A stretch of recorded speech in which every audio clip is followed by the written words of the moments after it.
Good afternoon, everyone. We welcome you all to another insightful session in the Brain Gain Expertise series on the crucial topic accounting for business combinations and amalgamations, organized by the Accounting Standard Board of the ICI.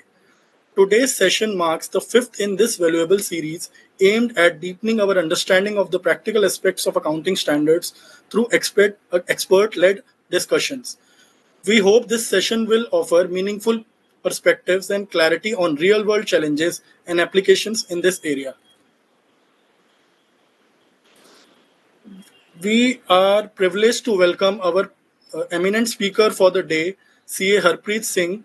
A very warm welcome to you, sir. Before we begin the technical session, let me take a moment to introduce the moderator of today's webinar, CA Devanshu Chopra. CA Devanshu Chopra is a chartered accountant with over 5 years of experience in financial reporting and controllership, known for delivering consistent and accurate financial insights. He began his career in 2019 with one of India's largest conglomerates and currently serves in the financial reporting and controllership function at one of the India's leading aviation companies. He has contributed significantly to the widely acclaimed book Treatise on Schedule 3, authored by CA Dr. Alok Garg. With that, I now invite CA Devanshu Chopra to take the session forward by introducing our distinguished speaker for today, CA Harpreet Singh. Over to you, sir. Thank you so much, sir. I truly appreciate the kind words and the warm introduction. The subject of our today's discussion is accounting for business combinations and amalgamations. Mergers and acquisitions are pivotal strategies in the corporate world. They reflect the changes in industry dynamics and encourage innovation and growth. They help companies expand their footprints, acquire new technology, and get a competitive edge. India's M&A activity reached out a 3-year high in Q1 of 2025 with deal values totaling $27.5 billion, a 30% year-over-year increase. Back in 2024, India witnessed 2,100 plus deals valued at around $120 billion, representing a 33% increase in deal volumes and a 76% increase in the deal values compared to the previous year.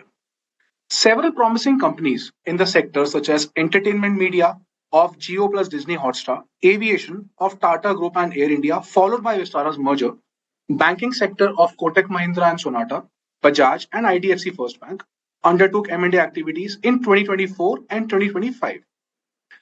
In India, we have Accounting Standard 14, which deals with the accounting for amalgamations, essentially mergers and acquisitions. Whereas in India's 103, one of the typical accounting standards, which has both carve-ins and carve-outs from IFRS 3 and deals with broader terms of business combinations, including mergers, acquisitions, and any other form of combinations. The two standards are significantly different in terms of the business acquisitions, methods of accounting, recognition and measurement, and disclosure requirements. A business combination is a transaction or other event in which a reporting entity, which is called the acquirer, obtains control of one or more businesses called the acquiree. To contribute valuable learnings and professional guidance on today's topic, I would like to extend a warm welcome to CA Harpreet Singh ji, our esteemed guest speaker for today. We are honored to have you, sir, with us, and we look forward to gaining valuable insights from your enriching experience and expertise. CA Harpreet Singh ji, a distinguished finance professional with over a decade of industry experience, holds an exceptional academic profile with 21 plus degrees and certifications, including All India rank in CA, CS and CMA. Currently serving as Assistant Vice President at the Royal Bank of Scotland, he specializes in the field of reporting, financial planning and investment analysis. Previously, he has worked with Yes Bank in the internal audit function. A renowned speaker and a faculty in various committees, including the ASB, he has addressed over 12,000 professionals across 58 plus seminars, including ICAI regional conferences and workshops at leading centers of excellence. As an author and thought leader, he contributes to national journals and is active in financial innovation forums. Beyond his professional life, he is a NCC certified athlete, passionate about writing, traveling, and playing badminton. Participants, please feel free to make a note of your queries as we'll take them up at the end of the session during the Q&A segment. Over to you, C. Harpreet Singh ji. Good afternoon, everyone. Thank you, Divanshu ji, for a wonderful introduction, and thank you, ASP, and its chairman, vice chairman, and the other officials for this opportunity to interact with a lot of people through this platform and share my knowledge.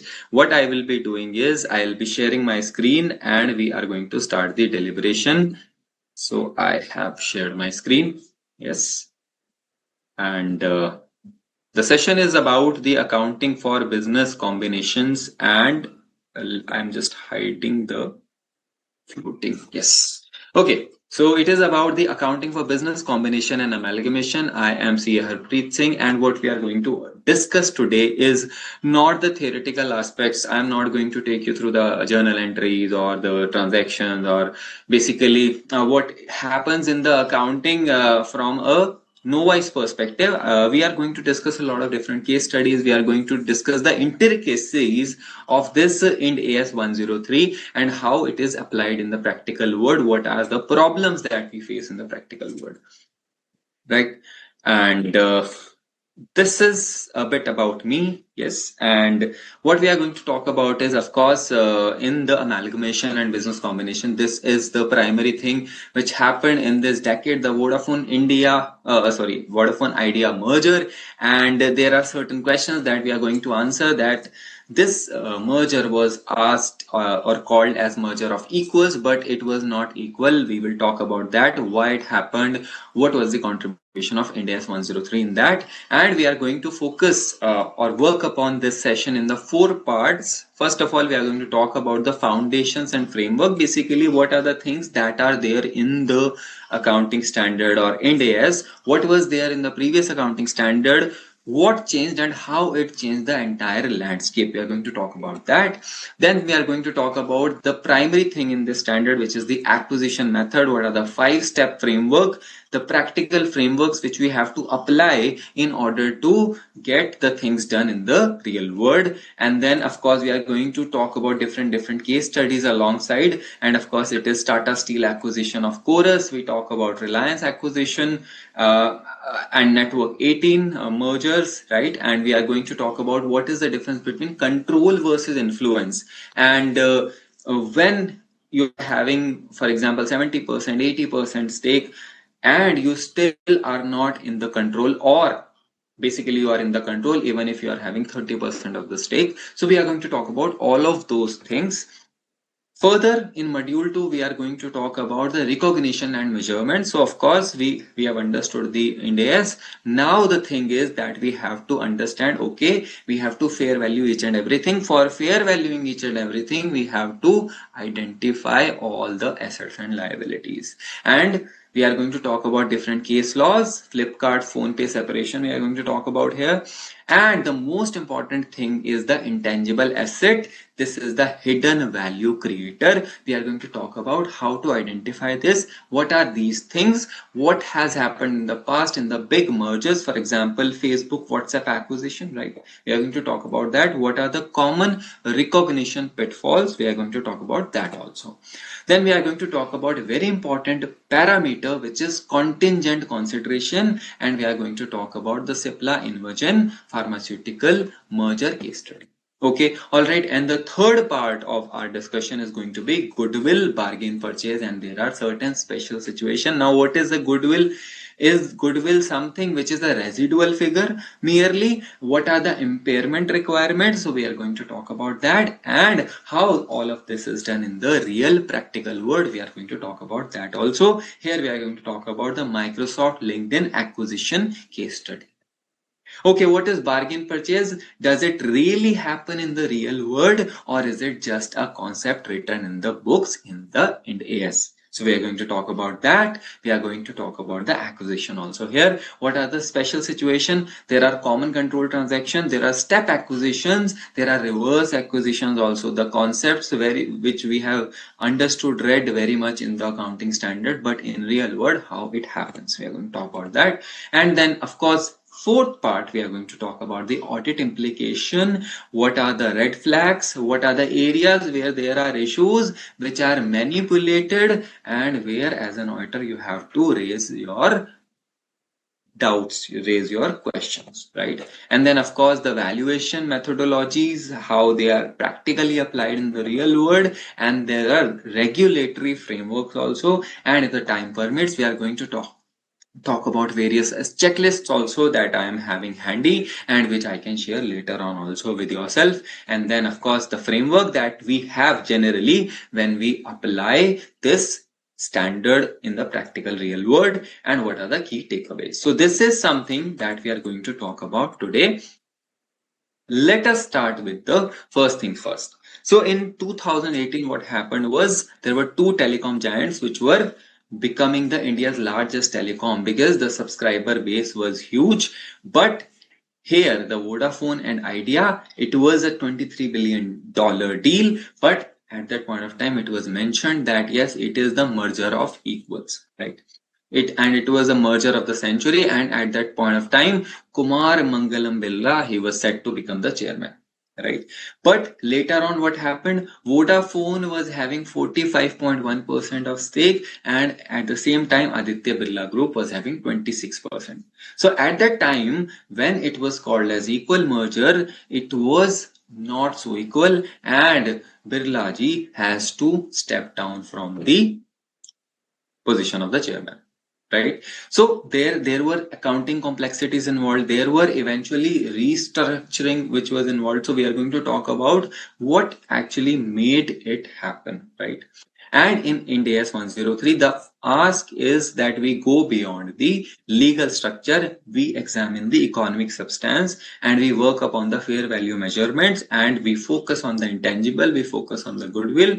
So what we are going to do is, first of all, we let us clear the theoretical aspects that we already know. We just need to brush up a little bit.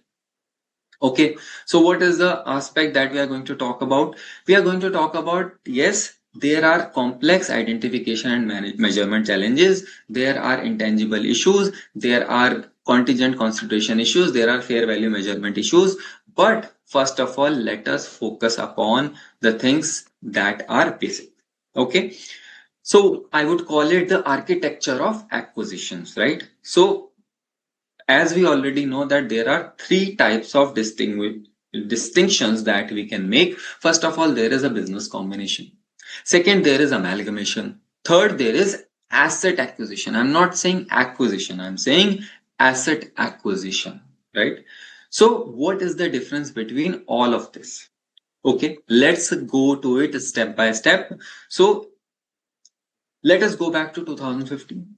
At that point of time, we were having AS14, and that AS14 was having two methods. First was pooling of interest method, and second was purchase method.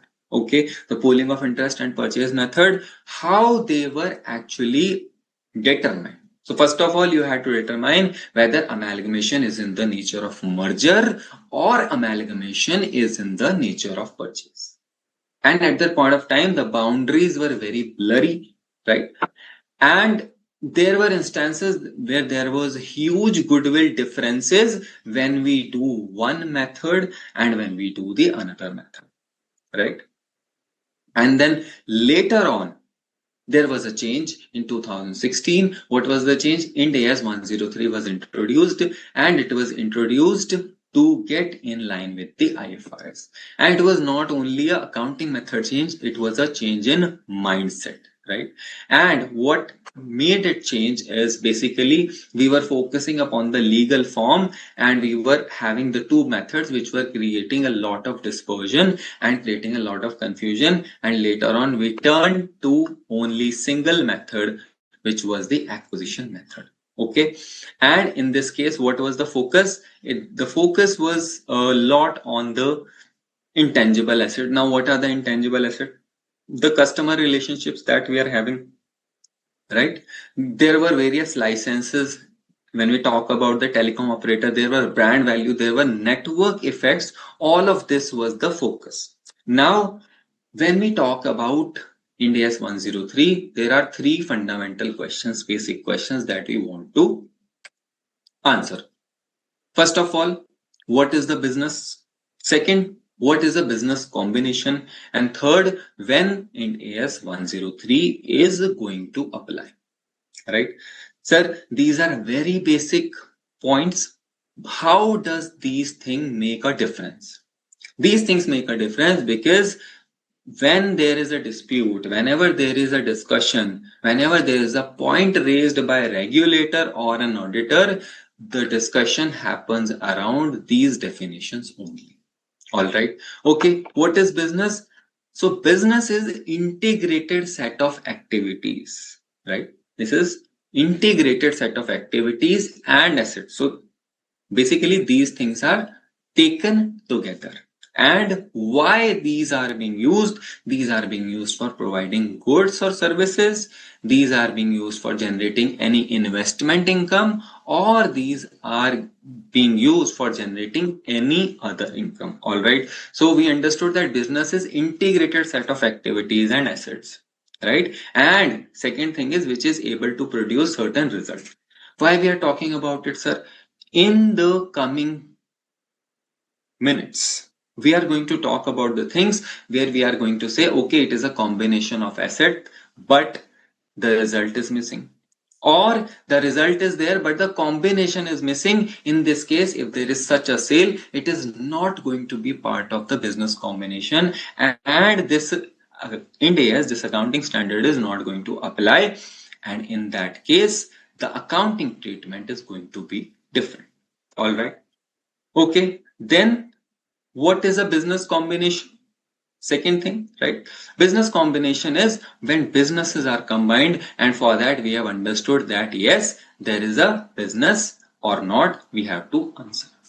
Okay, what is the next thing? The next thing is the three element test. Okay, the next thing is the three element test. So first of all, what you have to answer is whether there is any input, whether there is any process, or whether there is any output. Okay. Sir, input, process, and output, what does it entail? So input means any goods or services. Input means any goods or services. Second, there is some issue, I believe.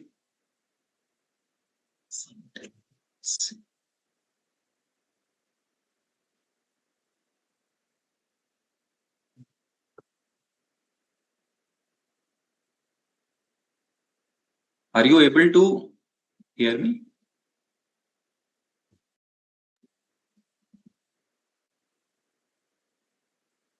Hello, are you able to hear me? Yes, sir, you are audible. All right, and my screen is also visible? Yes, that's visible.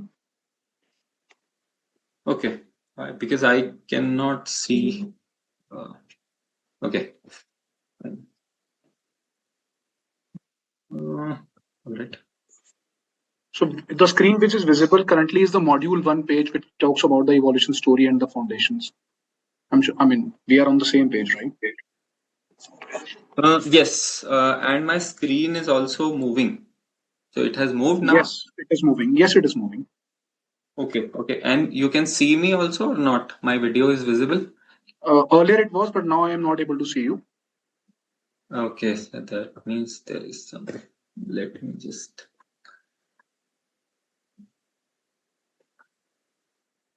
Okay.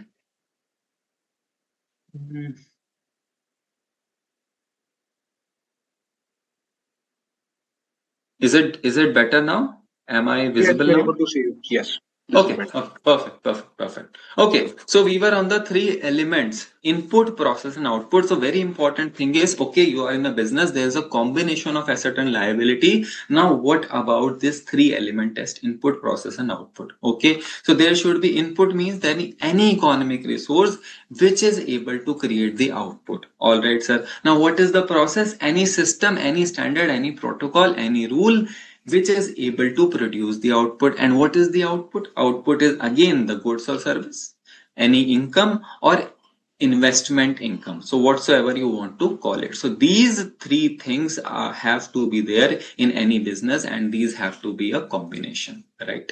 Okay, all right. And can you give me certain examples? So for example, let us talk about the technology sector. Here the difference between the business and asset acquisition is very, very blurry, right?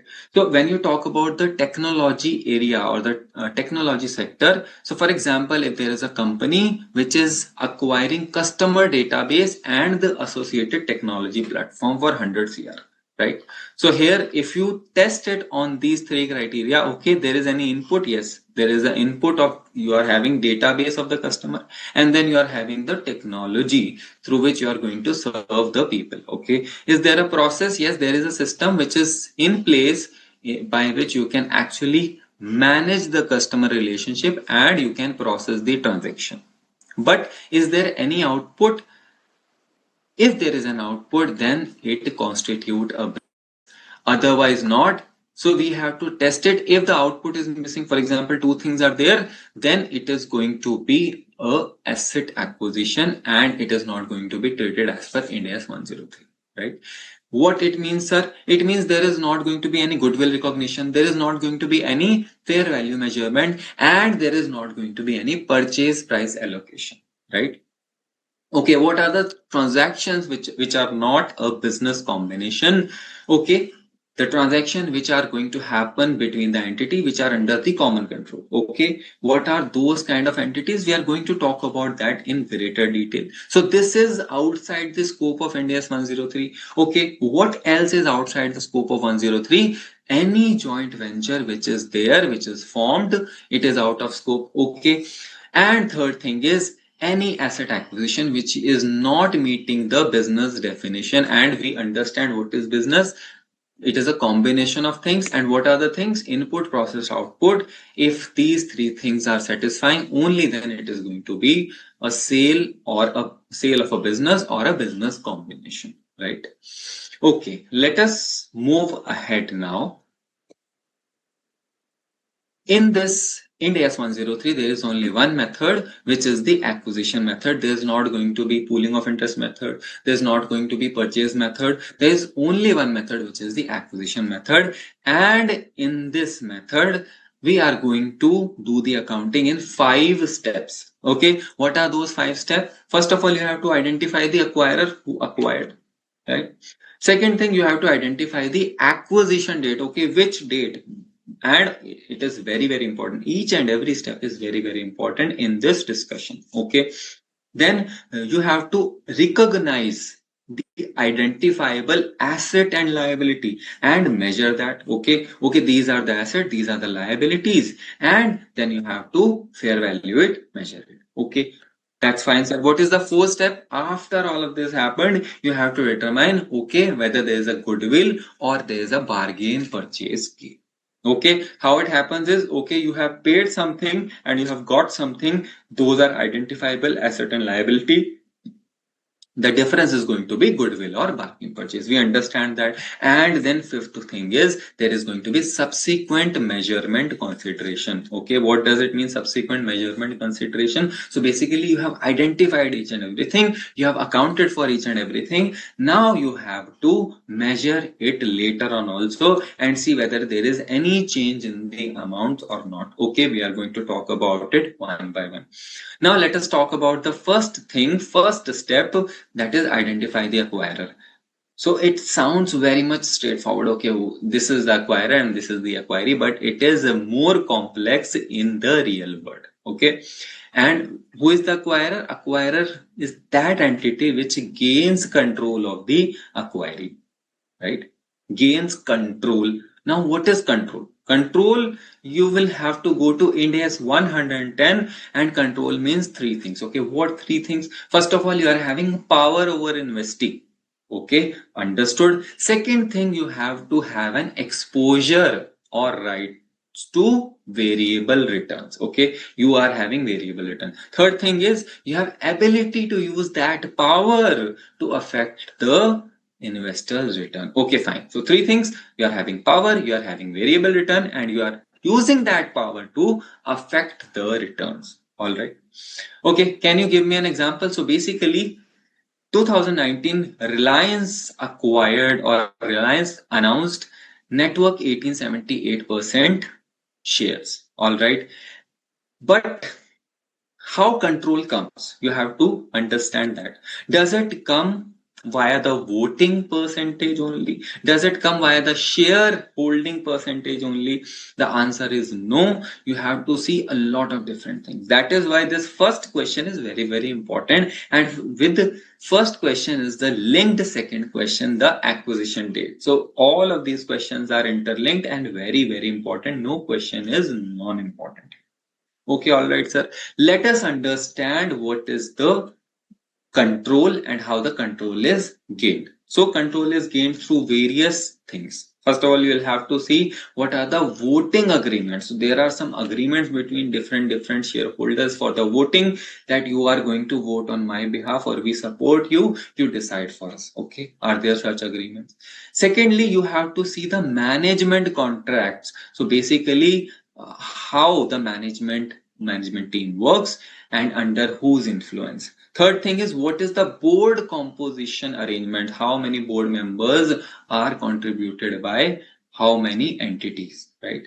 And that's how you'll have to identify the effective control, right? You'll have to identify the effective control. And then second thing is, so we are touching everything one by one, but later on we are going to discuss everything in very much detail and we are going to talk about different cases.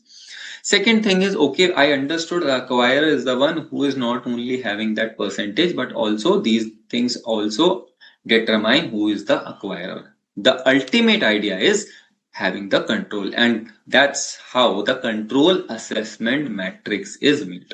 All right, sir, we have understood that. Now the second thing is determining the acquisition date. All right. So again, it is a date and it should be very, very simple. The date on which you sign the purchase agreement, right?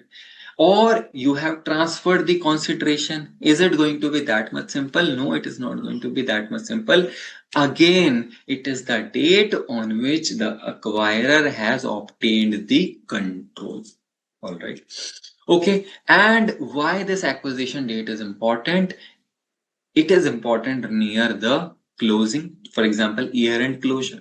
It is important near the quarter-end closure. So, in a way, at some time you are not having enough profit. You want to show good profits. What you will say, I will combine this entity also due before my quarter end, so that I can show the increased inflated profits and actually the control is not there. Or for example, I have enough profit this time. I want to shift my profits in the next quarter, right? Then what I am going to do, I am having the control right now, but I will do what is, I will shift my acquisition date to next quarter. So here that thing happens, and that is why we are talking about it in greater detail. All right. So what are those things on which this acquisition date depend, apart from the thing that we discussed, that yes, you sign the agreement or you transfer the consideration. All right. So for example, there is a regulatory approval required. If there is a telecom license, there is a regulatory approval required. There is some pharmaceutical merger acquisition and you are transferring certain drugs, certain IPRs, then there is a regulatory approval. There are stages. Then the acquisition date changes as per that also. So you have to work upon those things, identify those things to determine the acquisition date. Okay, what is the next thing? Third thing is you have to determine, first of all, what are the identifiable assets acquired and what are the liabilities assumed. Okay, so it should be identifiable. Identifiable means, okay, you are able to identify these assets we have acquired. Okay, these liabilities we have to pay. Okay, but what about the contingent liabilities? Yes, so we have to focus on the contingent liabilities also. Although that might not be identifiable, that might not be a probable outflow, but if you can measure it reliably that yes, this is going to be my outflow, but the probability is less, But in that case also you'll have to recognize the contingent liability. Now what we are discussing, there are going to be subjectivities also, but we have to be very, very objective, and we are going to discuss it how we have to be that much objective. Okay. Now what is the fourth thing? You have to recognize goodwill or bargain purchase. Okay, what is goodwill? Goodwill, we understand that yes, there is a consideration, total consideration, whether it be in any form. Okay, what else? You are having any non-controlling interest. Okay, what else? You are having fair value of previously held interest. All of these three things versus the net fair value of identifiable assets and liabilities, right? The difference is going to be goodwill. If it is positive, if it is negative, it is going to be bargain purchase. We understand that. Sir, what is the subsequent measurement that you're talking about? So now you have recognized two things. Number one is the goodwill, right? So you will have to test for the impairment. How often you are going to test for the impairment? On the every reporting period, you will have to do that, right? Second thing, you will have to measure the contingent consideration. Okay, how you are going to measure the contingent consideration? Because there are going to be newer and newer circumstances. On the basis of that, you'll have to identify whether this contingent consideration is changing or not. Okay, let me give you an example of Tata Steel acquisition of Chorus. So it was a $6.7 billion pounds deal, and here we are going to apply all the principles. So first of all, the fair value of Chorus asset and liability was recognized, and what was the fair value made of, right? It was made of the physical steel plants, okay, those were there. It was made of the equipments, okay, those were there. But there were also certain intangible assets. What kind of intangible assets were there? There were customer relationships that they were having. There were order backlogs that they were having. There were technology platforms that they were having. And a significant portion was coming from these intangibles, okay? But okay, you are having customer relationship with different construction companies, automotive companies, and these are built over decades. But this is not reflected in the books, right? There is an order backlog, right? You have not provided the order that you have to provide. So this is also an asset that you have acquired. How it is an asset? Because it is providing you near-term cash flow certainty. Okay, what is the third thing? You are having that different property, plant, equipment, and if you are going to go into the market and you are going to replace it with the similar facilities, you are going to have substantially more amount spended, right? Okay, so you are having fair value of all of these things, and this was 6 out of 6.7 billion. This was a small amount. Okay, what was the other amount? 4.2 billion was recognized as goodwill. So there was a huge amount of goodwill which was recognized here, 4.2 billion. And what was this goodwill? This was the synergy, because you are combining operation, you are accessing new market, and you are having the combined technology platform. But later on, what happened? What I am going to talk about here is, it is 2007, and you might have already guessed what could have been the case here. In 2008, there was a global financial crisis, and at that point of time, steel demand was dropped down, commodity prices actually collapsed, and synergies, you're talking about synergies, the organizations were not even able to survive, and there was significant goodwill impairment. So you have to understand, you have to bifurcate what you are actually paying for. So ideal circumstance would have been what? Ideal circumstance would have been, you would have to identify goodwill only after identification of your customer that is there, your backlog that is there, your platform that is there, and then later on the goodwill have been a small amount, but here the goodwill was a large amount, and that goodwill had to be impaired. So that is why we have to follow these 5 steps, and we have to bifurcate. Okay, all right. What else we are talking about? So we have understood that yes, there is control and there is influence. Okay, what is the difference between control and influence? If we are going to talk about the Reliance Industry and Network 18, so here what Reliance was having the ability to appoint the key managerial personnel. They were having the board composition rights.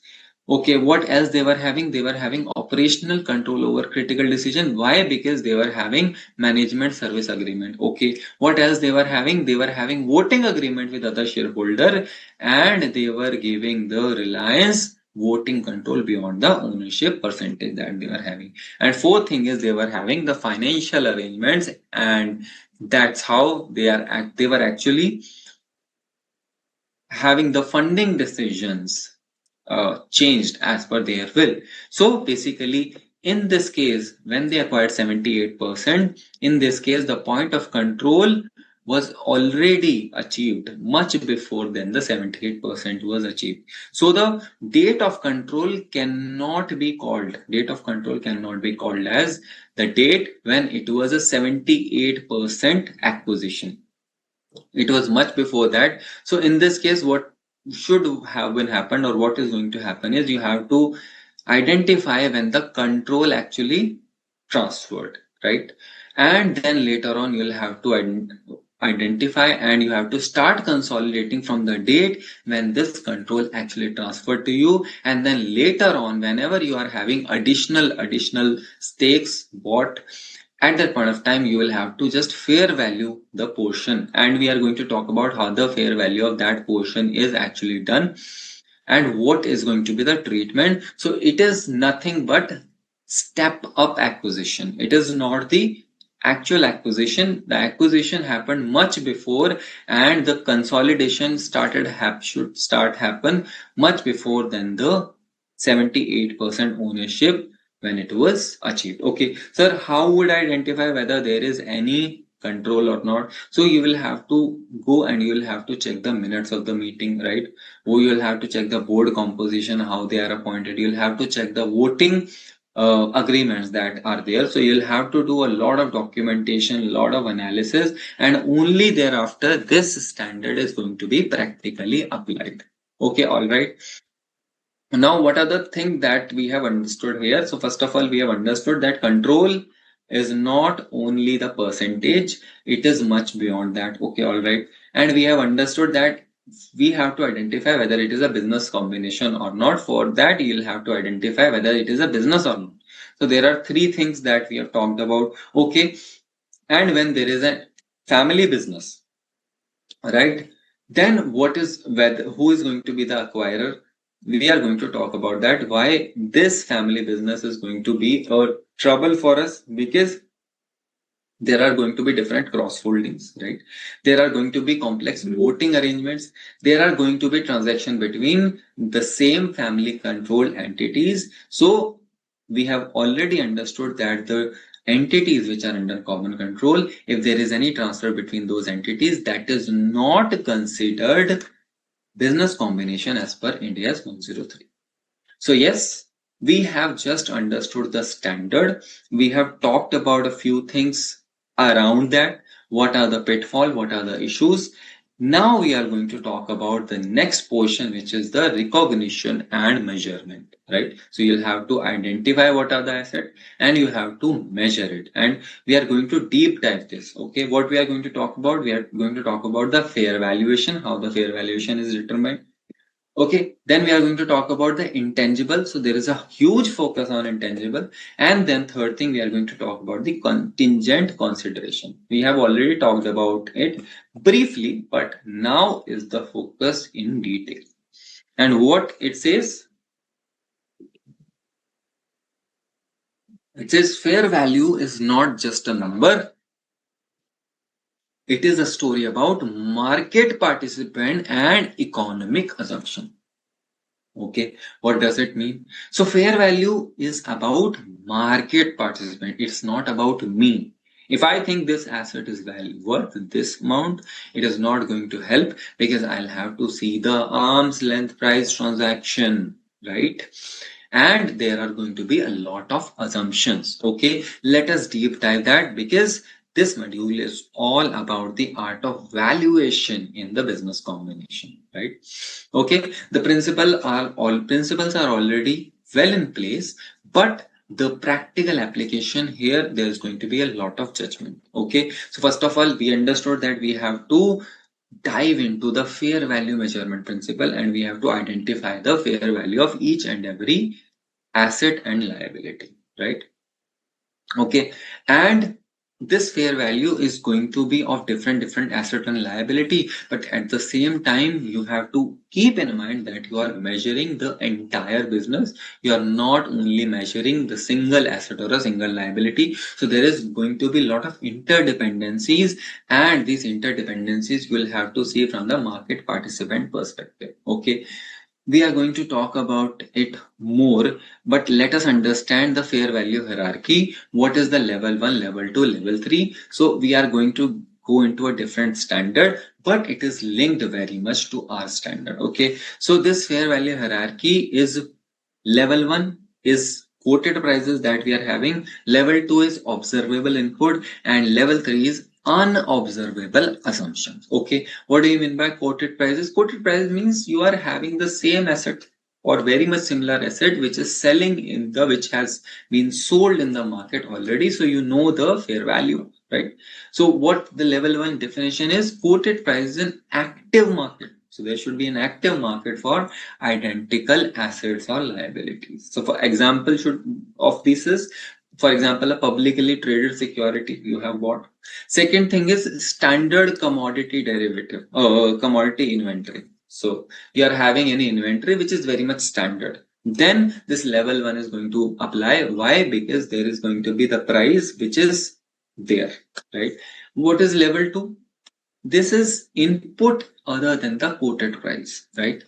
So most of the business combination is going to fall in this category. Why? Because business combinations are not so, although the moderator has mentioned that there has been a lot of merger and acquisition activity, and you might find the similar transactions which happened, but a lot of transactions are there. For example, Flipkart, PhonePe separation, right? So a lot of transactions are there which are not very common, right? These are rare. So you'll have to see, okay, there are not identical asset, but there are similar assets, similarish, right? Or you have to see, okay, there are identical assets which have been in transaction, but the market is not active. It is just a one-off transaction. So in this case, you will have to work upon some observable market data. So, okay, let us not get into the definition. We are going to understand it very easily, right? What is level 3? You are having unobservable input. In this case, you are having certain model for valuation. All right. So let us talk about this Flipkart PhonePe separation. So in this case, what happened is Walmart acquired majority stake in Flipkart, right? And in this case, there was an issue in separating the value which is attributable to PhonePe. So it was a payment platform. So that was to be separated. And of course, there was not an active market for digital payment platform. So it's a digital payment platform. In India, there was not an active market. And why there is not an active market?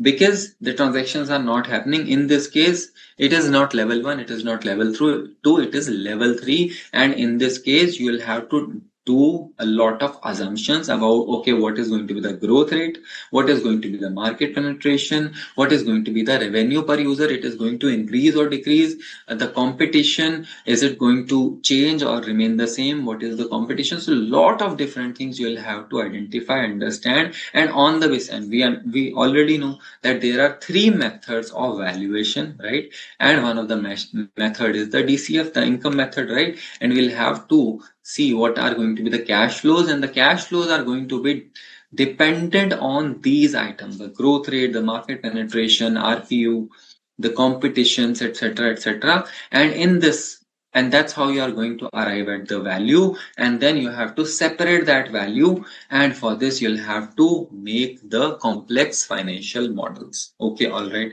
And on top of that, we already understand that this is not the only thing. There is a regulatory environment also. RBI is also involved in this. So it is going to actually impact our valuation in a different manner, right? So future is uncertain. Maybe RBI is going to allow more and more entities, or it is going to curb it. So depending on that, the valuation is going to change, right?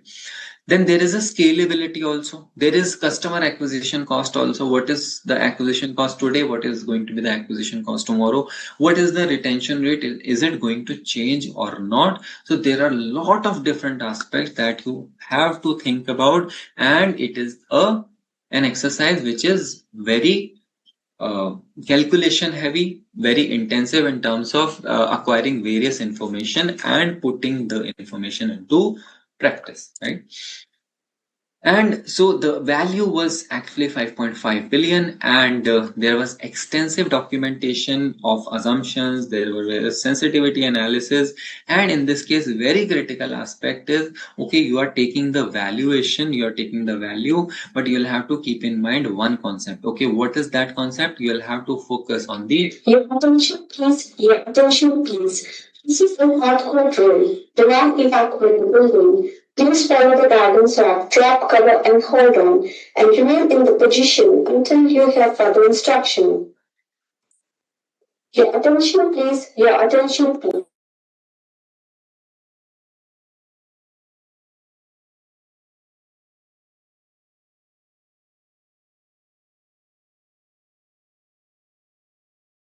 Please.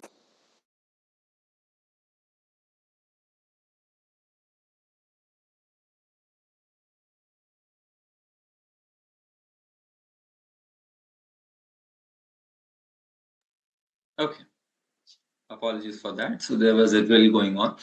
All right. So, of course, the valuation was 5.5 billion.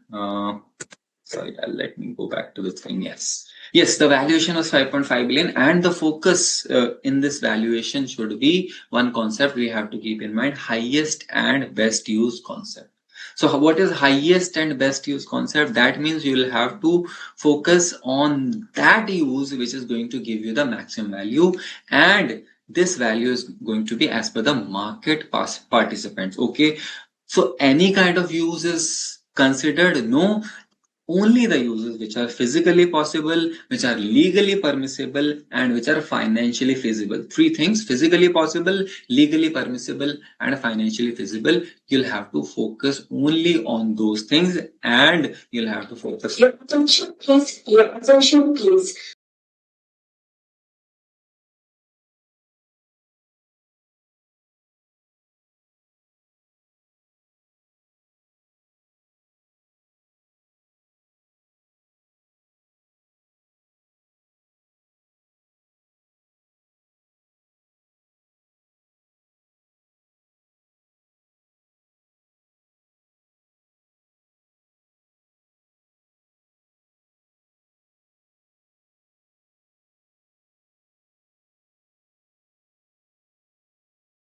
And hold on, and remain in the position until you hear further instruction.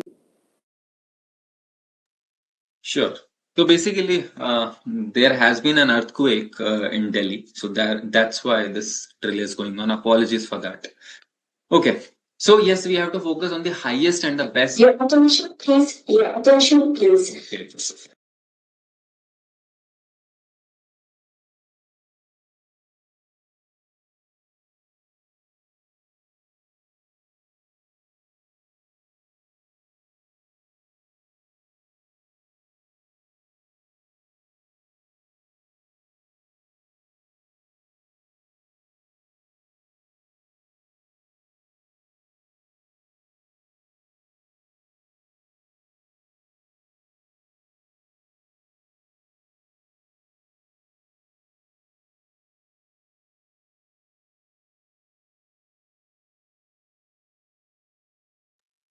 All right. Okay. So highest and the best use we have to focus on: physically possible, legally permissible, and financially feasible. So, for example, there's a land and the entity is using it for manufacturing, but it is a place where there is a commercial development possible and it is going to be more valuable. So you'll have to value it, you'll have to fair value it according to that. Or for example, you are having manufacturing facility, but at that place that place can be a prime retail location, right? So in this case, for example, you are valuing it at 10 CR, but it is actually worth 85 CR because the surroundings are like that. It is a retail hub basically. So you are going to value in the highest and best use way. Why? Because this is the practical case. Practically, you are going any third party, any investor, any person who is market participants, he is going to pay for the value which is highest and best use uh, based, right? And when you are talking about this fair value, right, now you are understanding, then when you are fair valuing it, the gap is going to be huge. Why the gap is going to be huge? Because you are talking about the highest and fair best use concept, but the assets are carried in your books. Your attention, please.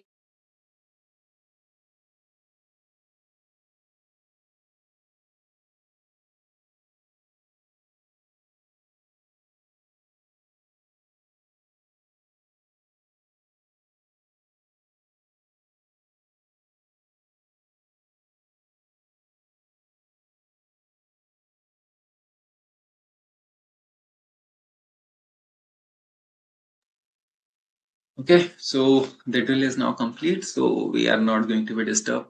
Yeah, thank you for bearing with me. All right, so when you are saying, okay, sir, this 10 CR worth of land is going to be valued at 85 CR, then there is going to be huge change in the fair value and you'll have to recognize on that.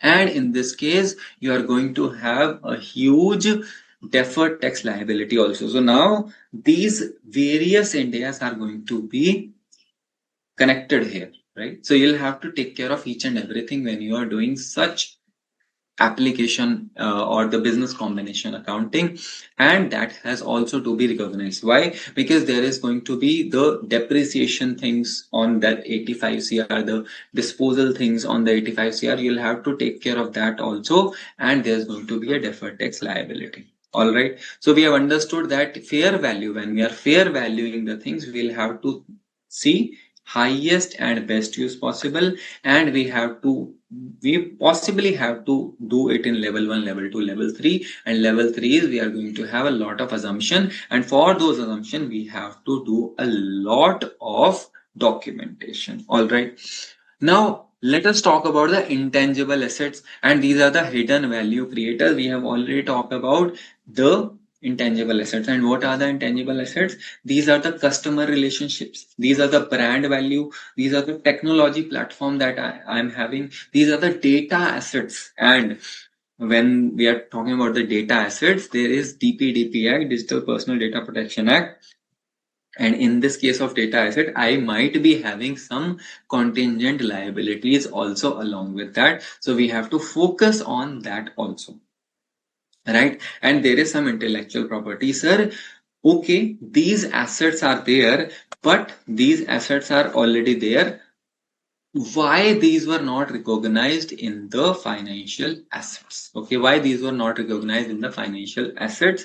So these were not recognized in the financial assets because either these were expensed as they were incurred, okay, or these are internally generated intangible. That's why Ind AS 38 does not allow you to identify, to measure any internally generated intangible.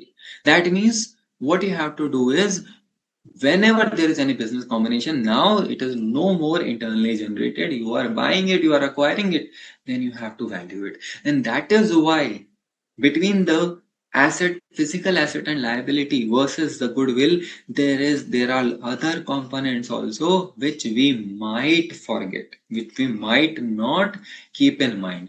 Okay, so yeah, now you're talking about the intangible asset. There, how or what criteria is there based upon which you have to actually recognize the intangible asset? So there are going to be two criteria. Number one is contractual legal criteria, and second is separability criteria. Okay, what are those two things? So number one, intangible asset, we are going to identify and we are going to account for only in the cases where it arises from some contractual rights, some contracts, or there are some legal rights that we are having, right? Okay, so is there any contract based on which we have got, or there is any legal right? So we are having any internally generated formula, we are having the customer relationships, and we are having the rights on that, we are having the right to the data of those customer, those links. Yes. And second thing is the separatability criteria. So can it be separated from the business or not? Can it be sold separately, transferred separately, licensed separately, rented separately, exchanged separately, or together with a related contract but separately from the business? So these two criteria have to be fulfilled. In that case, it is going to be identifiable business asset. So for example, if you talk about the customer relationships, in this case, yes, if you can transfer those customers, if those agreements can be transferred readily, then this is going to be an identifiable intangible asset, otherwise not, right? And how those internally generated assets are going to be uh, further valued, so you'll have to do a lot of sophisticated modeling. Okay, what is the sophisticated modeling that I am going to do? So first of all, I'll have to identify what is going to be the expected future cash flow from these customers. Okay, and what is going to be the retention rate, because I am talking about selling this file, selling this data, selling this customer contract to someone else. Okay, I am going to talk about, okay, the moment I sell this, the moment I transfer this customer, what is going to be the retention rate, what is going to be the growth in spending per customer. So the new entity has to spend something to keep them intact, and what is going to be the cost of maintaining the relationship. So basically we have to focus on these items when we are recognizing the intangible assets, right? Okay, now let us talk about the Facebook acquisition of WhatsApp, and it was a huge $19 billion deal which was made. Okay, and when you talk about WhatsApp, it was only 55 employees, right? And it was not having a huge revenue, it was minimal revenue. Now, what actually derived that $19 billion value? Again, those were the intangibles. So if you talk about it, $9 billion itself was the customer relationship. And this, what was the customer base? It was 450 million active user, and they were not only active, there were huge engagement. Their engagement patterns were also there. So now you're understanding, as a valuer, as an accountant, you are not only focusing on the things which are there in the book, you are focusing on the things, you are focusing on the aspects which are beyond the books, right?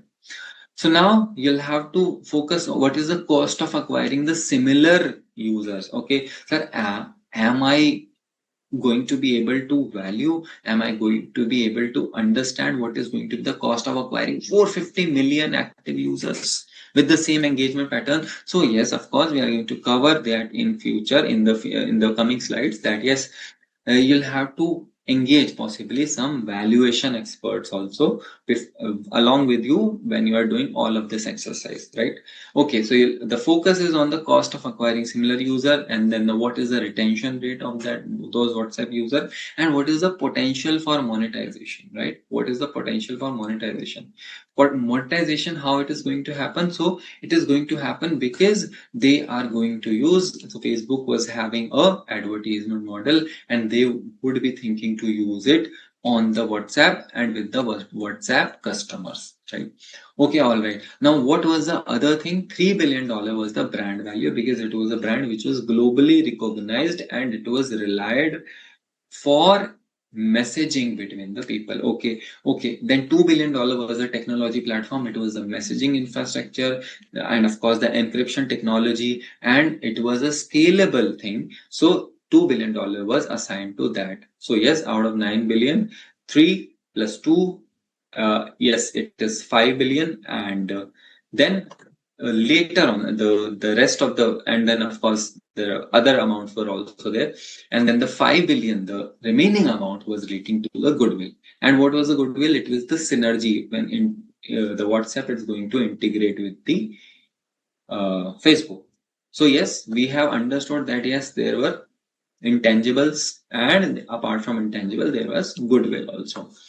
Now, is there an Indian example also relating to this? Yes. So Ola acquired Taxi for Sure in 2015 for $200 million, right? So here also there were certain intangibles. So what was the intangible? Customer relationship, and of course the rider base was there, usage pattern was there, the technology platform, the app was there, the backend system was there, the brand value was there, the driver network relationship was there, and these were not recorded in the Taxi for Sure financial statement. And so the first task is to identify those intangible assets, right? And how you are going to identify those intangible assets? Of course, you are going to see a lot of things, but first thing is to interview the management. So you'll have to ask, okay, what are the value creating activities? What are the value creating assets? So you'll have to go through all the contracts, licenses, legal agreements that are there. What is the business model? What is the industry specific intangibles that are there? What are the competitive advantages that are there, and what are the sources? Okay, so the identification of intangible has already happened. Now the question is how to value these intangibles. So of course there are different approaches which are there. First of all, there is a cost approach. We have discussed that what is the cost to recreate or replace the intangible asset. Second thing is the market approach. If you are going to have the similar intangible transaction, any intangible asset is bought or sold, any transaction which is there, so you are going to apply the market approach. And the third approach, which is the most used, it is you are going to estimate the future cash flow which are attributable to such intangible asset, right? So there are few things which are the pitfalls, so you don't have to do that. You don't have to confuse the marketing asset with the recognizable intangible. So basically it is not necessary that you have done the marketing, you automatically create a brand asset. So brand means anything valuable which is going to give you the future cash flows. That is why the income approach is most used.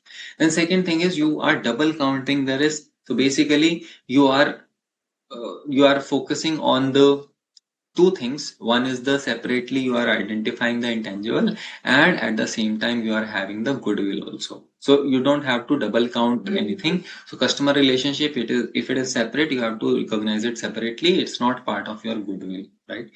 And third thing is useful life determination, right?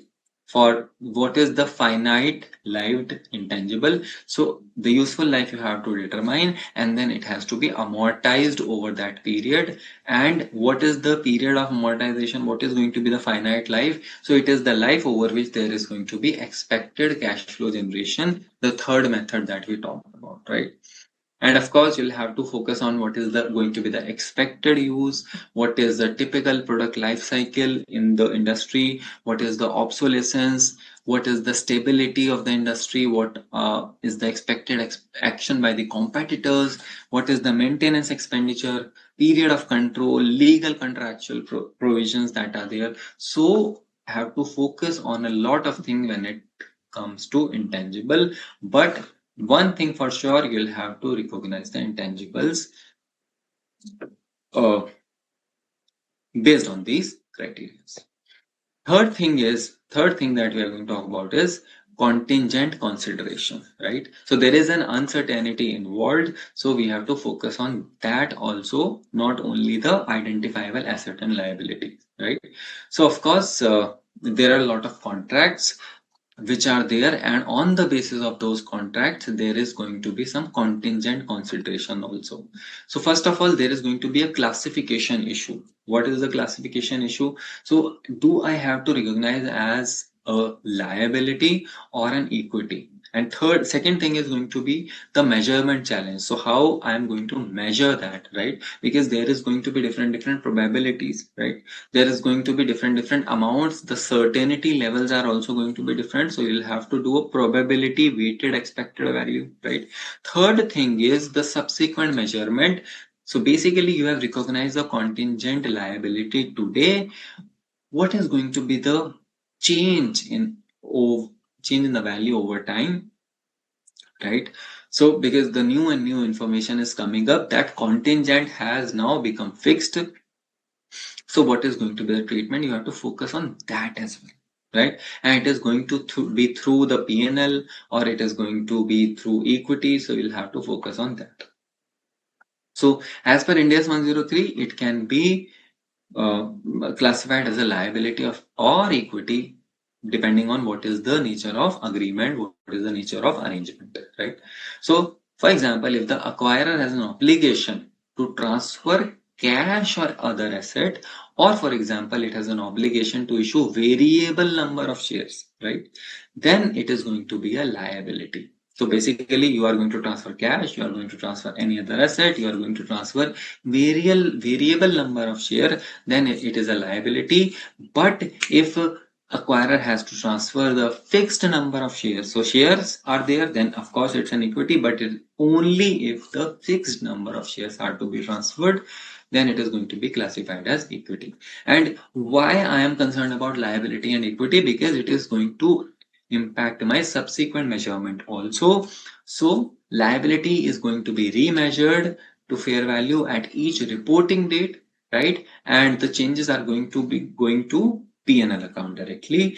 And when it is recognized at equity, it is not going to be remeasured. Okay.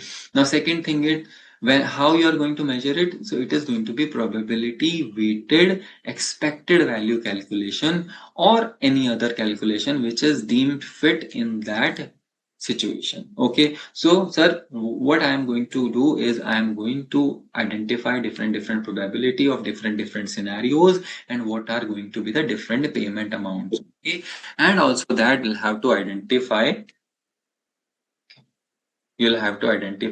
what is going to be the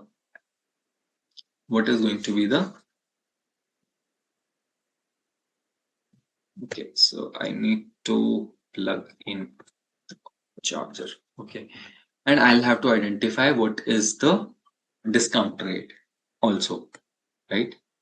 So ladies and gentlemen, I would like to take a 5 minutes break. Why? Because I'll have to take the charger and I'll have to plug in. Just let us have the 5 minutes break, and then we are going to resume from here only, right?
Participants, while Harpreet sir joins back us in some time, I would request you all, in case whatever information you've gathered till now from the lecture, I would request, in case you can put up your questions in the chat box, would be really helpful to kind of take it to the end of the Q&A session. Thank you.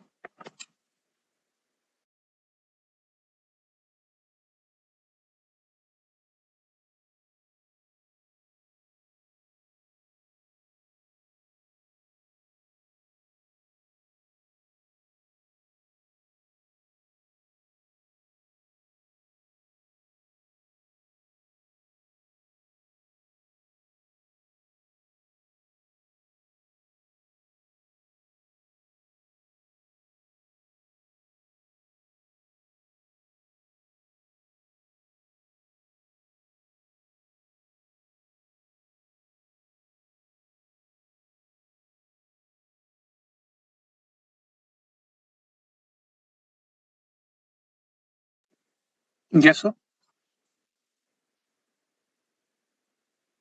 Sorry.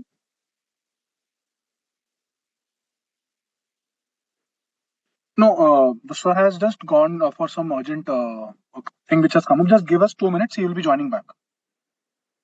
Yes.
Yeah, I'm just sharing my screen.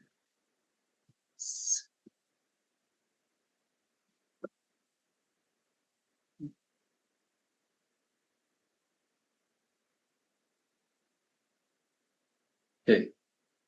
Is that visible, sir? Yes, it is visible, sir. Perfect. Perfect. Thank you.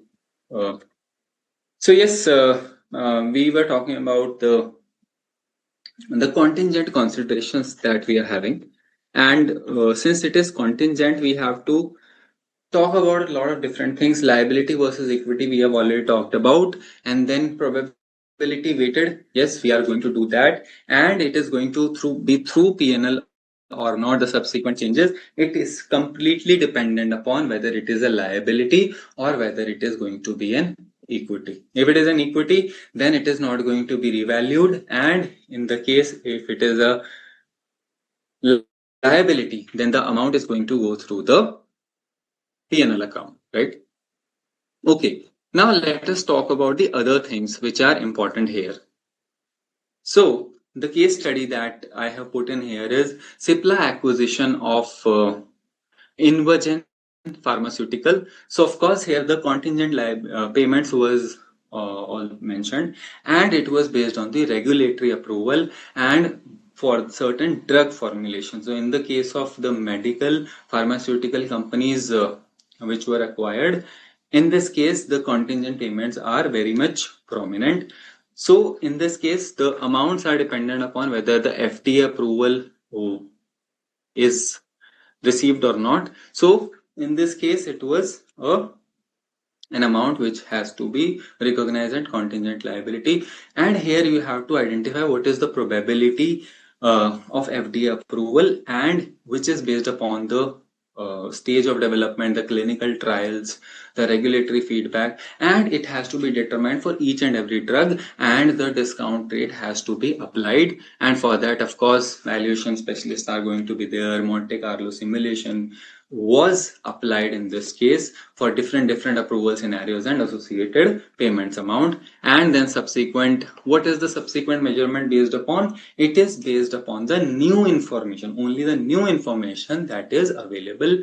And this is going to be the regulatory submission progress, the market conditions, the competitive dynamics. So a lot of different things it is going to be decided upon. Okay.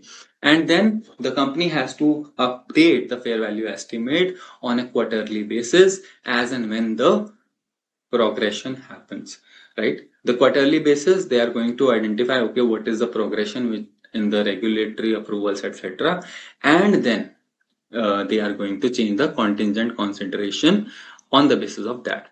And since there is the contingency involved, there has to be a robust evaluation process, and moreover, there has to be a robust documentation of each and everything, and there has to be a governance process around that. Okay, who is taking care of what, who is doing the documentation, who is approving, so what is the source of the information, what is the information waterfall, if you have already heard about it. So a lot of different things have to be focused upon. Okay, so the focus in this module was, okay, we'll have to focus on the fair value, how the fair value is going to be determined. If the market is not existing, you'll have to take a lot of assumptions. And on the basis of the assumption, you will have to identify, okay, these are going to be my probable cash flows. And now you understand what is the difference between the goodwill and different intangibles. And different intangible might include the customer list, the relationship that we are having, the technology platform, brand value, a lot of different things, and you have to identify them separately. Why? Because the intangible, you are going to do what? You are going to do amortization. On the goodwill, you are going to test the impairment. So both the things are different. You have to keep in mind. Third thing is how you are going to audit the contingent consideration arrangement. So again, we'll have to see whether it is a liability, whether it is an equity. You'll have to probability weight expected value, and then whether through P&L or not you are going to take, and how you are going to determine whether there is going to be any change. So basically on each and every quarter, if it is a listed company, then you have to check that, and you'll have to do the changes in the value. Okay, all right, so we have understood this. Now the third part is the goodwill, bargain purchase, or any special considerations that we are having. All right. So when we talk about this goodwill, so here the accounting is meeting the economic reality. So we have to focus on what is goodwill, how it is calculated, what is the impairment testing. When you talk about the bargain purchase, are these real transactions happening in the real world, or these are just the bookish concepts? So we are going to talk about that, and we are going to talk about the special situations where we are having some transactions where it is a step acquisition that we talked about. There are reverse acquisitions that we talk about, and there are some common control transactions if there are there. Okay, that's fine, sir. So what I'm going to do is I'm going to hide this so that yes, I'm having more area. Okay, so what is goodwill? Goodwill is what is left when accountant finish counting. So you have to keep in mind that it is something which is a residual figure, but it should be residual after all of the things are accounted for, including the intangibles. Okay, but it says that it often represent what matters the most. So it is the one which is mattering the most. So you'll have to focus on this a lot, right? Okay. So what is goodwill? We already understand that it is the consideration which is transferred and plus the non-controlling interest at fair value and the previously held equity interest at fair value, and it is after that you'll have to deduct what? You'll have to deduct what is the consideration that is paid, right? So you'll have to talk about a lot of different things. Lot of different components are to be focused upon here, right? Okay, So goodwill represents whatever is valuable about a business, and so of course it is something which cannot be separately identified and measured. So it is basically synergy. It is for the assembled workforce. It is for the expected future probability above the normal returns. Okay, all right. And it is the intangible value of combining the business. We already understand that. Okay, so we have understood what is the formula. We know it already. Now let us talk about the case study where the Microsoft acquired the LinkedIn, and here 19.7 billion was the goodwill component. Okay, so the whole transaction was 26.2 billion, and this happened in 2016, and it included what? The property, plant, equipment, separately recognizable, intangible. What were those intangibles? There was LinkedIn brand, there was member network, there was technology platform, which was scalable, of course. And this valued only 6.5 billion. The huge amount, 90.7 billion, was what? The synergies, the goodwill. And what was the synergy? You'll have to keep in mind whether this synergy is standing somewhere or not, because ultimately you'll have to amortize it later also. You'll have to test for impairment later on. If it does not stand, you'll have to write it off. Okay, so in the Microsoft case, what was the synergy which was driving? So basically, LinkedIn is also an office or the professional platform, and Outlook, Teams, and MS Office. These are the various products of Microsoft, and that's how it was the synergy driver. Okay, second synergy driver was the assembled workforce. So basically, the LinkedIn talent and the Microsoft talent. So LinkedIn was also having the talents in the data science, the social networking, the professional services, and that was the synergy driver. And then of course the network effect. So it is having a huge network, it is having market position, and that's how it was having the synergy. And Microsoft was also having the expectation that it will generate over and above but what they would have independently done. Sir, is there an example, Indian example, which is relatable? So yes, there is an Indian example which is Byju's acquisition, which was happened between 2017 and 2021. So it acquired White Hat Junior, it acquired Akash, it acquired Great Learning, and that was on the significant premium. Right? So White Hat Junior 300 million, and most of the item was goodwill and net asset was minimal. So in this case also, LinkedIn, there's a huge goodwill. In White Hat Junior also, there was a huge goodwill. And this goodwill, whatever the goodwill is going to be, you will have to test it for impairment annually, right? And how the impairment testing is done, we already know. So you have to allocate the goodwill to cash generating unit. You'll have to estimate the recoverable amount, and you will have to compare it with the carrying amount, right? We already know that. And for this, you'll have to do a lot of judgments, and judgment and assumptions are going to be relating to growth rate.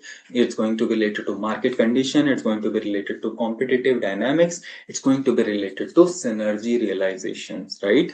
And then if it has been overly optimistic, then impairment charges are going to be there. So initially, if it was overly optimistic, you are going to have the impairment. So impairment, again, we understand that it is going to be because of the external factors also. There are going to be external indicators also. There are some internal factors also. See, this is everything which is covered in India's 30. Already we know that.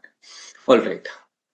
Then what about the bargain purchase? Let us move ahead to the next thing. Okay. So basically bargain purchase, if you talk about any person who is an informed buyer, then he's not going to give any asset for cheaper amount, right? The asset is worth 100 million. He's not going to give you for 80 million, 90 million, right? He's going to get 100 or more. Right? Why would any efficient market have a bargain purchase? It is not a possible concept in real world, but still bargain purchase exists. Yes, it exists. And that means you are getting more than what are you paying. It is definitely challenging the efficient market theory, but it occur more than you have expected. Okay, why does it occur? So there are a lot of cases where there is distress sale, where the seller is under time pressure, right? Seller is having that pressure here. Yes, the entity is not working really good, and then it has to sell the entity. Okay, then there are certain situations where there is a forced disposal due to regulatory requirement. So the regulations are there. For example, RBI says you'll have to sell this entity mandatorily, you'll have to do the merger mandatorily, then there's a regulatory requirement, and at that point of time, you might have already recalled. It is an example relating to banking, which recently, not very recently, but it happened some time back. So it was due to regulatory requirement. And then, of course, third situation can be it is not an efficient market. Everyone is not having the perfect information about the things because the insider know better, right? And then there are market disruptions also. Any news which comes and due to which the share price suddenly goes down, and so it is a temporary mispricing, and you are playing or you are buying on that temporary mispricing. Because of these situations, the bargain purchase can happen. So in the bargain purchase, there is a very important concept, that is reconsideration. So you will have to not only assess the identifiable asset and liability, you will have to reassess. Again, you will have to check because it is a rare circumstance. So you'll have to reassess the identification that all the assets and liabilities are identified. First of all, and then secondly, you'll have to reassess the measurement. So all the amounts are correctly measured, all are measured or not. You'll have to do the reassessment of this also. After all of this, you can then recognize a bargain purchase gain. All right. So let us discuss the example of JP Morgan Chase when it acquired the Bear Stearns. So it was a US transaction. It was in 2008. Again, 2008 is the time where financial crisis was there and there was a liquidity crisis. And at that point of time, the share price just before few days, it was $30 and it was acquired on $2 per share. So it was a huge downgrade in the amount and there was a bargain purchase, right? So this was the case which happened, and in this case you'll have to reassess that all the liabilities are identified, because in the distress sale, distress purchase, distress business combination, there are chances that you are overlooking some or the other liability, right? And you'll have to understand and you'll have to reassess that no intangibles are actually overlooked, right? And then first of all, valuation that you are going to do is going to have a lot of audit evidence that you will have to take care of, right? So it is a valuation in distress situation, so you'll have to think about a lot of things, and then you'll have to take audit evidence extra. You'll have to put in the extra effort for having the audit evidence for these cases, and then you'll have to think about the tax implications also. There can be a lot of deferred tax adjustments, right? And in this deferred tax adjustment, you'll have to think about all those things, whether those losses are going to be, or those deferred tax asset when you are creating, then there is that condition also that you'll have to assess whether this deferred tax asset is actually recoverable or not.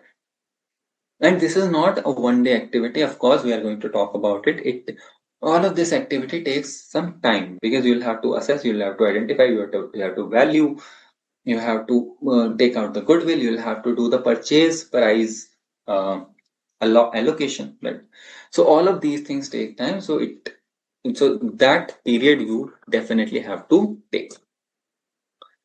Then the next thing is okay, special situations. Yes, these are the special situation. Now, if there are common control transactions, there are step acquisition, there are reverse acquisition, what is going to happen? So in case of common control transaction, which is very much frequent, what it means, there is going to be the business transfer, there is going to be asset liability transfer between the entity which are under the common control. So in this case, what is going to happen? Are you going to fair value each and everything? No, the answer is no. You'll have to focus on the book value or the carryover method, right? And in this case, you'll have to determine, first of all, you'll have to determine whether there is a common control or not. So the first question is this only then you are going to, if there is a common control, then you'll have to do it on the book value. Otherwise, you'll have to do the fair value, right? So you'll have to focus on the control structure before and after. If the control structure is the same, then of course it is a transaction which happened between the entities which are under common control, right? So for example, the Reliance Industries spin-off Jio. right? So Jio was spinned off from Reliance Industry. It was an internal restructuring, and in this case, what happened? It was a transaction which happened on the book value. There was no fair value, no goodwill, no gain or loss on transfer, and it was merely a transaction which was common control transaction. India's 103 does not apply on that.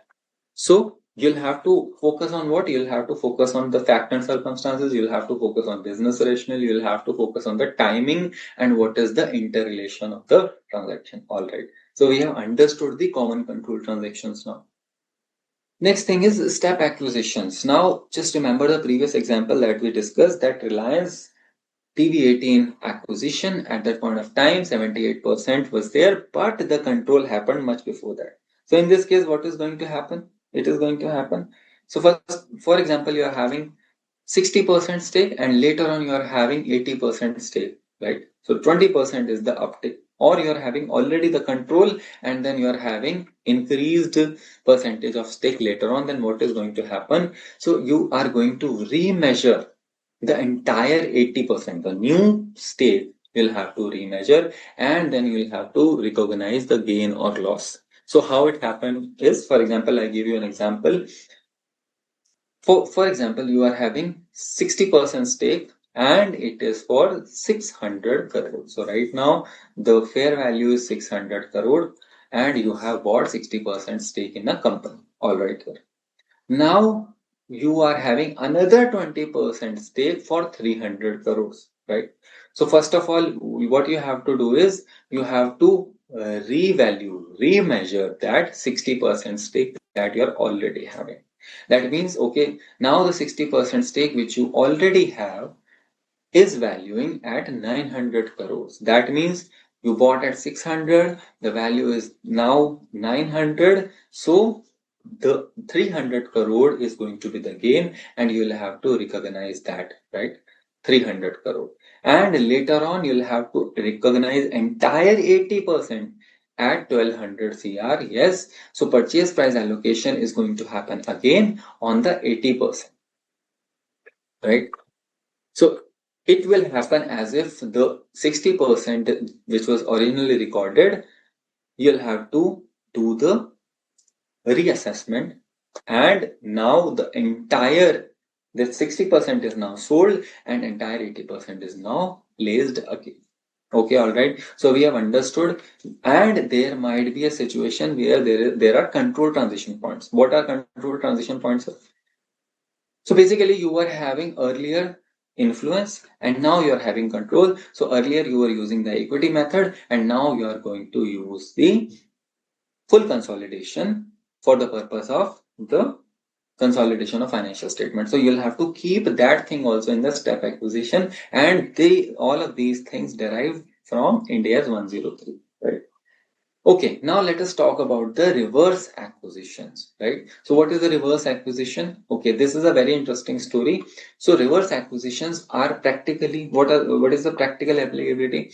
So reverse acquisitions are generally used for getting public easily. So because there are a lot of requirements, legal requirements, etc. You want to go public very fast. So what you are going to do is a small entity is going to acquire the large entity. This is basically the reverse acquisition. So what is going to happen in this case? There is going to be a legal acquirer, right? And there is going to be acquirer, accounting acquirer. So both of them are going to be different. Okay, what is a legal acquirer? So it is usually going to be the public company, but the accounting acquirer is possibly is going to be the private company, because the structure is different, but the real transaction is also different. Okay, so when these complexities are going to happen, what is going to be the share based consideration? So on the basis of the share based transactions, you are going to actually report it differently as compared to the normal transaction, right? Okay, let us talk about it. So for example, when the financial statements you are going to prepare, right? So these are prepared from the accounting acquirer perspective. So whatever as per accounting is the acquirer, you are going to prepare the financial statement from that perspective, but you are going to use the legal structure of the accountant acquiree. So basically the legal acquirer. So the accounting structure of the public company, but the financial statement of the private company in this case, right? And the share based consideration that is going to happen, it is going to be on the basis of the notional which accounting acquirer would have. So all the share-based transaction as per accounting acquirer, all the financial statement amounts, etc., as per the accounting acquirer. But the structure is going to be of the legal acquirer, right? So that is going to be the things. And what it is called reverse merger, it is called backdoor listing also, because usually why it is used? It is used for the private company which seek to go to public using these methods. So in this case, a lot of planning, a lot of documentation needs to be there. Okay, all right. Let us quickly go to, and these are the questions from the things that we have already discussed. We have discussed about goodwill, we have discussed about the impairment, CGU, synergy, we have discussed about the bargain purchases, okay, the cases when it's going to happen, what is going to be the reconsideration thing, right? What are going to be the tax implication, and the special situation, how we are going to handle that. Fourth thing is, the very important thing is, you are going to audit these transactions, right? So you are going to focus on the audit red flags, because from an auditor's perspective, you have to be very, very careful. There can be a lot of manipulation, and these manipulations are actually coming from the previously discussed things. So I will focus on these things for 5 minutes more, and then we are going to open it for the questions, right? Okay, what is the first red flag? Okay, sir, the acquisition date manipulation, right? So basically, you are going to focus on what? Whenever there is a quarter end, whenever there is an year end, so you are strategically moving the timing, right? Or for example, you are buying any seasonal business, and so you what you want, because in the fourth quarter that business is going to have most of the sales, or in the first quarter you are having that business is having most of the sales, you are going to focus on acquiring that entity in that quarter. So basically you'll have to be very, very careful in two things. Number one, if the acquisition has happened near the reporting date. Second, it is a seasonal business, so you have to be very, very careful. Second thing is incomplete fair value assessment. If there is any fair value assessment which is incomplete, right? So there can be obvious asset, property, plant, equipment, but intangible, there might be misouts. And for the liabilities, the complex liabilities or contingent liabilities, there might be some underestimations, right? And in technology company, this is going to happen very often, right? Then focus on the related party transaction. In case of related party transaction, mostly in Indian family businesses, there can be multiple related party elements. Okay, and there are pre-existing relationships, shared director, there are some intercompany loan, management service agreement, there are common supplier. So these are going to affect two things. First of all, the control aspect. Secondly, you will have to have a change in the fair value measurement. So you'll have to focus on that thing. And then you have to focus on the tax structuring complications. Of course, there are going to be substantial temporary differences, because you'll have a huge differences in the fair values, and that's how you'll have to focus a lot on these things. Fifth thing is the provisional accounting abuse. So because there is a 12-month measurement period which is given, so until that time you can do the provisional accounting, and in those 12 months you'll, because the valuations, all those assessments, the identification, all of these things are going to take time. So there's a concept of provisional accounting, and in 12 months you have to finalize the purchase price allocations. This is actually abused, so you'll have to focus on these things as well, whether there is any new information which has come up, or there is any change on the basis of the old information. Contingent consideration, there is a probability manipulation. Okay, you are saying probability, now something else, tomorrow you are saying something else, and there is no new information which has come, so you have to focus on that. Pre-acquisition contingency errors, purchase price allocation shortcut. So what you are doing is, you are not allocating it to different intangibles, you are just dumping everything in goodwill. You have to focus on that. Pre-acquisition contingency error. So basically there are liability recognition timing. Right now you are saying contingent, but it was actually not contingent, it was a fixed liability. So you'll have to focus on these kind of things. Transaction cost classification. So basically whatever has to be classified to P&L or whatever has to be classified to equity, you'll have to really focus on that, because there can be a lot of situations where there are different there are different treatment for different items. For example, if there is a cost of issuing debt or equity, it is treated differently. If there is an acquisition related other costs, so what are other costs? Due diligence costs, legal fee, advisory fee, these kind of things are generally expensed. And when there is a legal fee for debt issuance, SEC registration cost, equity issuance, these items are generally having the equity adjustment. Then the step acquisition complexity. So in step acquisition, you'll have to focus on the remeasurement, and there can be a lot of remeasurement loss or gain errors, right? And you'll have to focus when the interesting ones are what?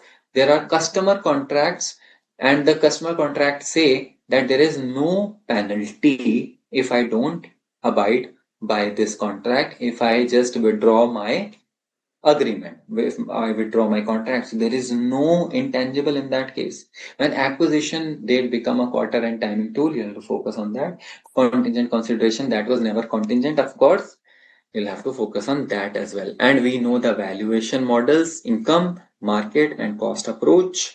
And then there are a lot of regulatory requirements. So Companies Act sections are there, 234 is there, right? SEBI LODR requirements are there, the RBI guidelines for banking transaction sector. You'll have to take a pre-approval. Competition Commission of India is also having certain laws and regulations. So basically, there is not going to be a market impact on all those things. If there are cross-border transactions, the FEMA requirement, there are transfer pricing implication also. Those BEPS is going to apply here also, and tax focus is also going to be there, and there are huge disclosure requirements. So basically, there are disclosure requirement, there are documentation requirement, and there is a requirement of good governance in this case. So we'll have to focus on all of these things.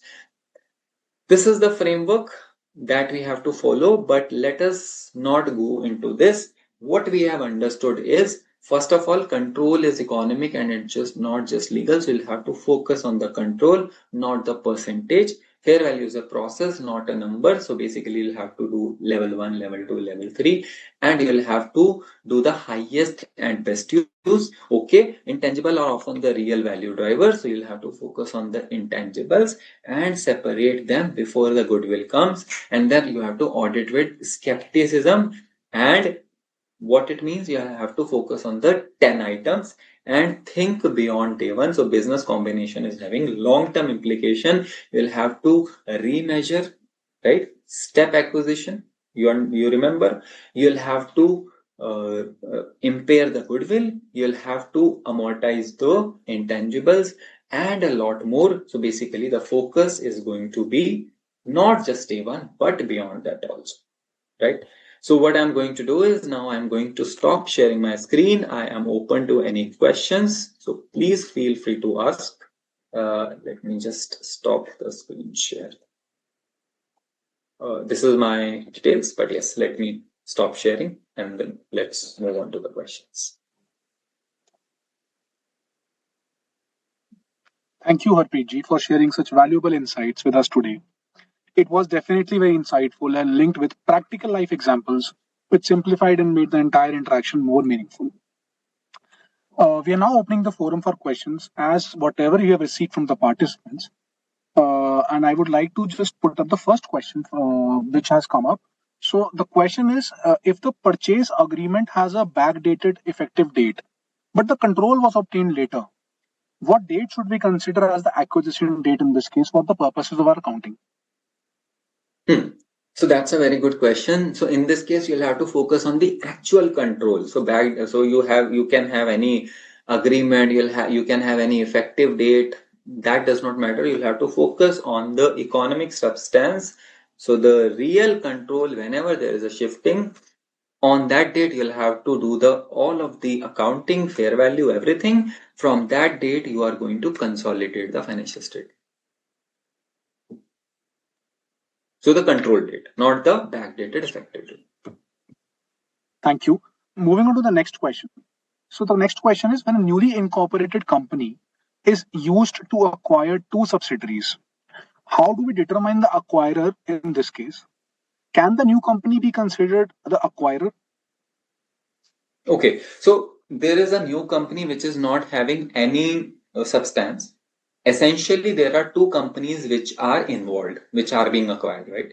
So out of those two companies, we'll have to identify which one is the real controller. And in this case, the reverse acquisition accounting is going to apply. Here, the legal acquirer is that new company, but the accounting acquirer is again one of those two companies. So we'll have to identify which one is having more stake, bigger. On the basis of that, you'll have to do the accounting on the basis of reverse acquisition.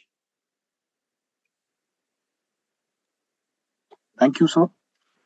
So the next question is, if a company is acquired in parts or stages, how should the previously held interest be accounted for? Should it be revalued on the acquisition date? Yes or no?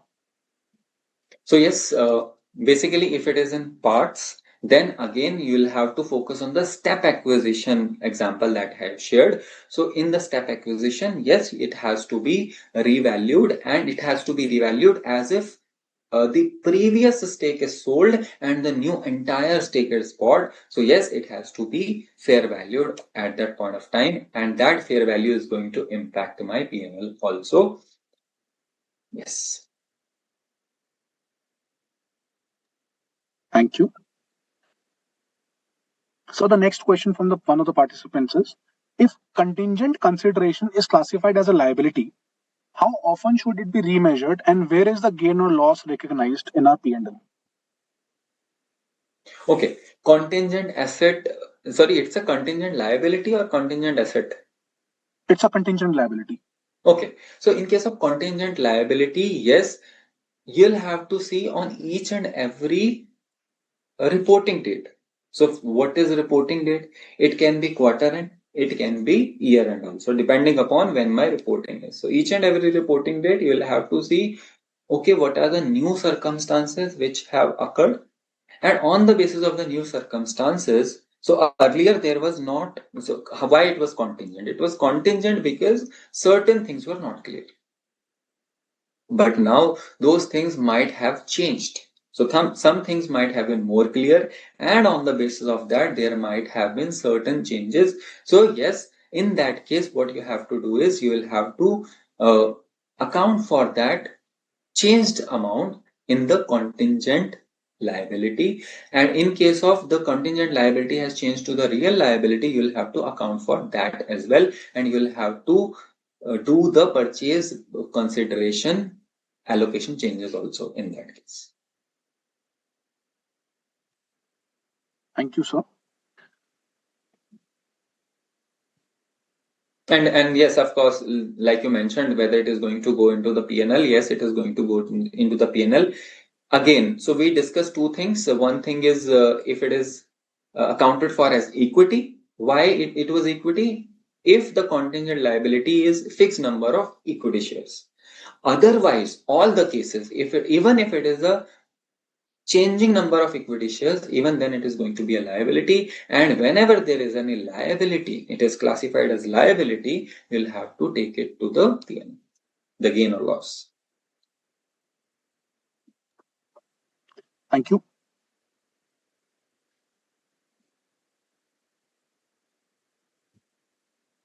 So the next question is, how should we determine if an acquisition of investment properties qualifies as a business combination or just an asset purchase acquisition?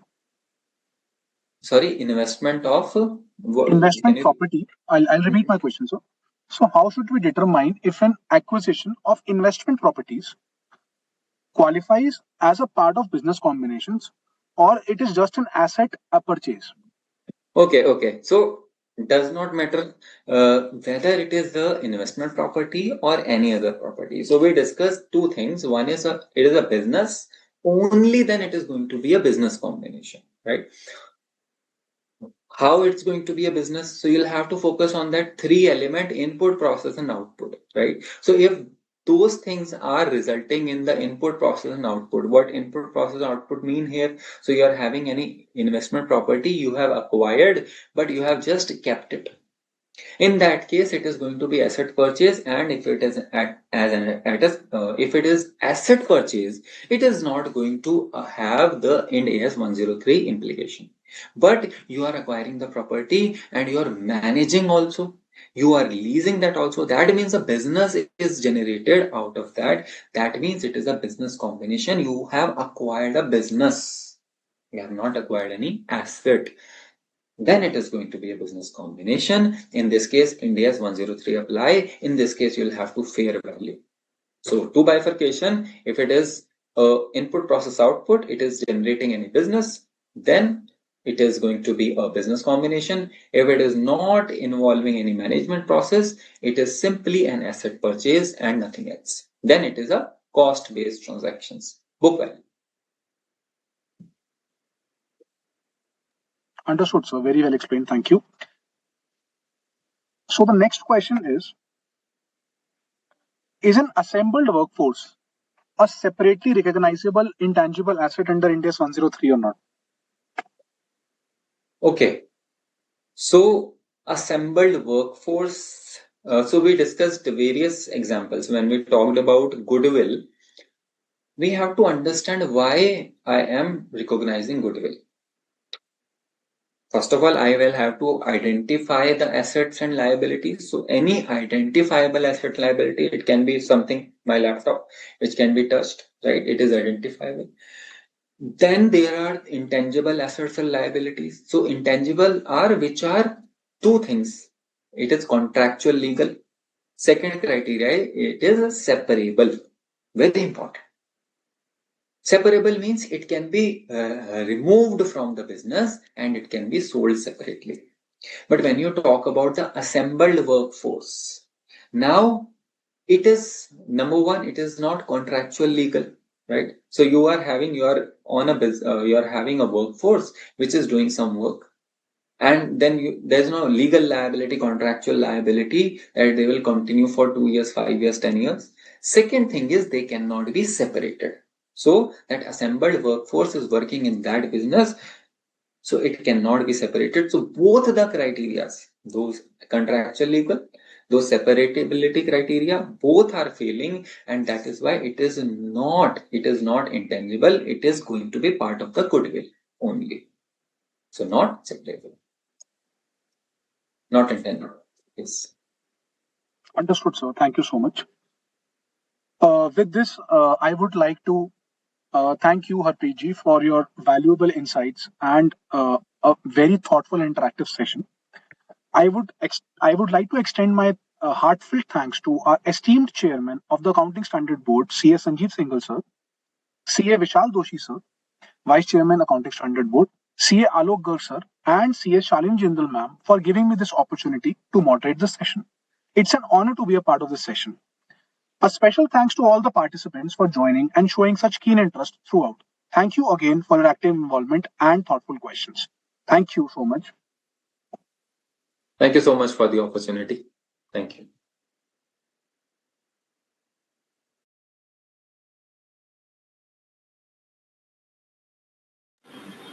you. Yes. Right.